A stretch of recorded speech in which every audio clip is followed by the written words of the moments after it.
Greetings, ladies and gentlemen of the internet. This is the Rock and Roll Spot coming at you.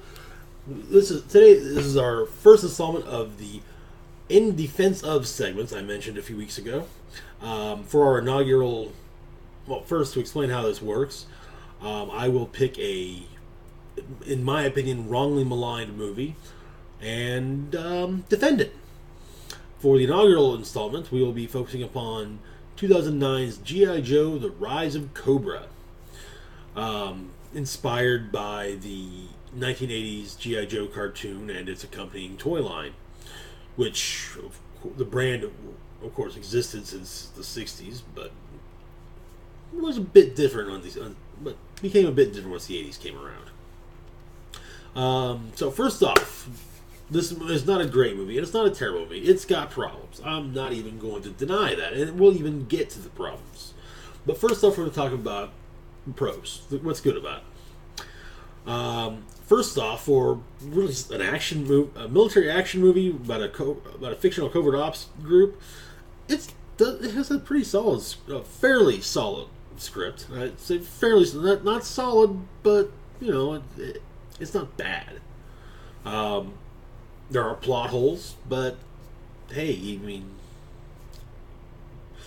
most movies anymore have those, sadly. You do have to suspend a lot of disbelief throughout it, but they do say it's in the not too distant future. It's got some good casting. Marlon Wayans' performance as Ripcord is, in my opinion, one of the standout performances. Mainly because he's more subdued in this than he is in most other roles. Some other excellent casting picks. Ray Park as Snake Eyes, Byung Hun Lee as Storm Shadow. The two of them were great, especially when you put them together. Christopher Eccleston was hammy as hell as Destro, and I loved it. Channing Tatum in his breakout role as Duke. At least in my opinion, was his breakout role.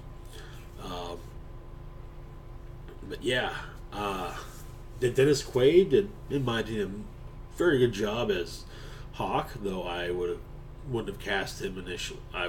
Now I think he did a great job, but initially I would have gone with someone different. The movie also had some very well integrated nods to past iterations of G.I. Joe. Things like Kung Fu Grip, Knowing Is Half the Battle. And I mean, these exist simply so fans can say, oh, hey, I got that. Alright. A nice little chuckle there. The fight scenes and battle scenes are, in my opinion, fun and entertaining to watch. Especially the fight scenes between Snake Eyes and Storm Shadow. They were really, really fun to watch. Because that's one thing that people remember from the cartoon and whatnot is, hey, Snake Eyes and Storm Shadow, they're ninjas from the same clan, but they have history and it ain't pretty. There were also more than a few interesting set pieces and vehicles. The pit looked awesome. The Cobra underwater base, the shark submarines, which we got to see in action, looked so much better than their toy line counterparts, in my opinion. I never really liked the old look on them. Just, not my thing. But, yes, there are good things, but there are also bad things. Too much focus on romantic subplots. And it does detract from the movie.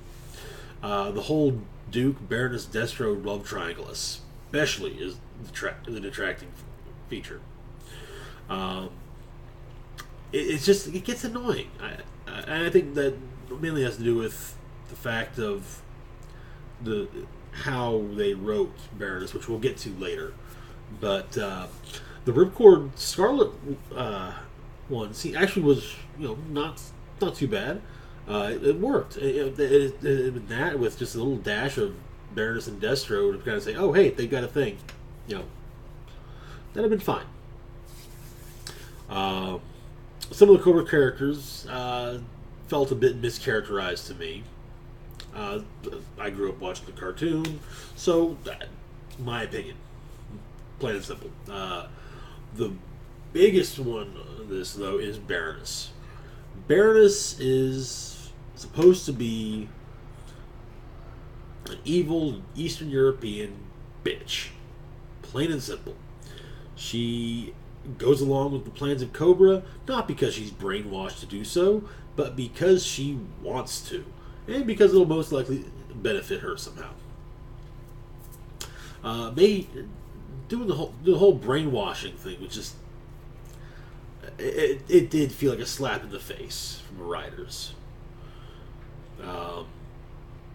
Also,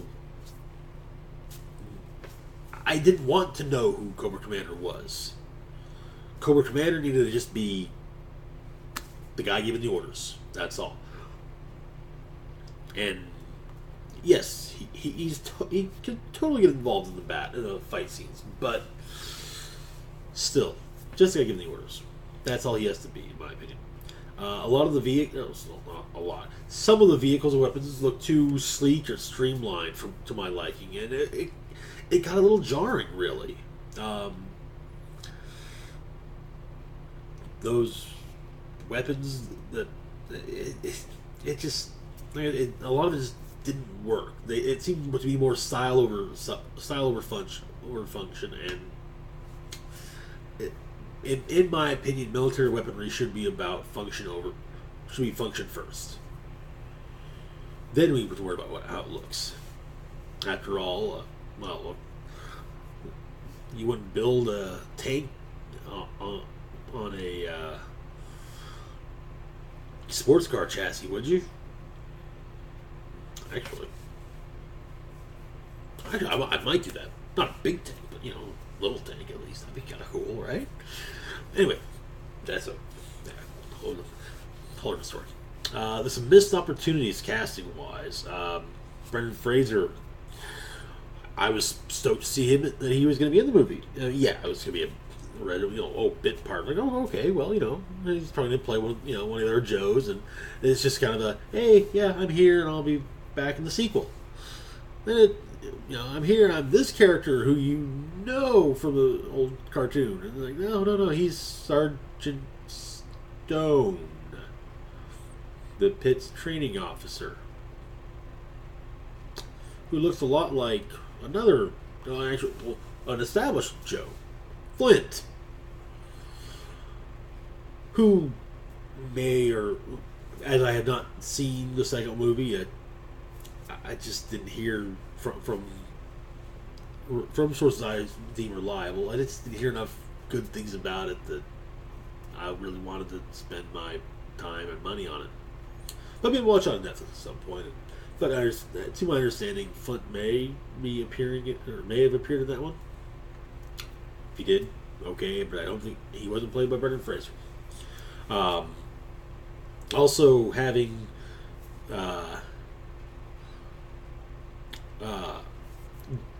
General Hawk's female assistant who's killed by Destro turned out to be CoverGirl. That was also just kind of a waste of a character because that's not CoverGirl.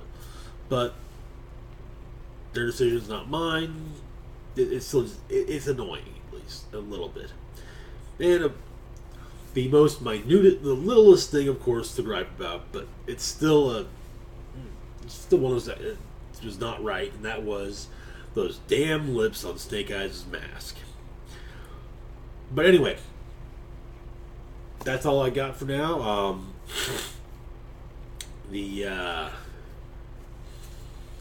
I said, not a terrible movie, not a great movie, but it's a fun way to kill an hour and a half or so, in my opinion. As always, feel free to like and share this video. Subscribe to the channel if you haven't already. Only if you want. I'm not a cop, it's just a video. Of course, feel free to follow me on Twitter. Like the channel's Facebook page, links to which are both down below.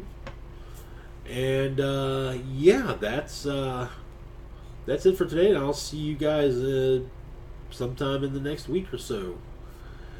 This is the Rock and Roll Spock signing off, as always. live long, rock hard.